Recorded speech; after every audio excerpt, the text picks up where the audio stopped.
दोस्तों देखिए अभी अरविंद जी मिठाई ले चुके हैं और खिलाने नहीं रहे हैं, सब लोग मिठाई के लिए सोच रहे हैं। मामी जी को खिला दीजिए। देखिए मामी जी हैं, मिठाई खाती हैं।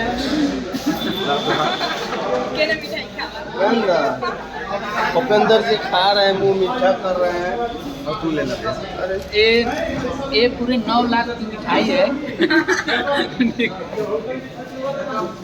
मजा आ रहा है। ये 9 लाख की मिठाई है बा।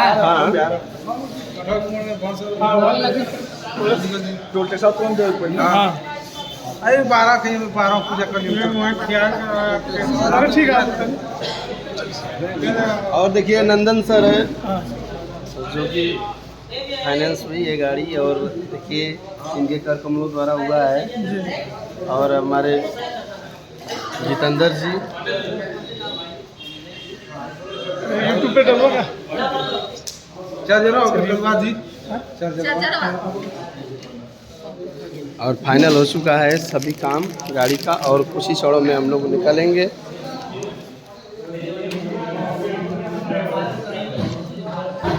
हाय बोलना हमने। ठीक है यार सर हाय बोल दीजिए। हाय अब निकल रहे हैं घर के लिए। और हमारा ये लड़का है ये बबुआ है। अरे जो गाड़ी दिया सर उनका नहीं हम हो गया। कितना फॉलोअर बनवाए? और जो कागज का है। नहीं तो हम चेक करेंगे ना आपका। कर लीजिए।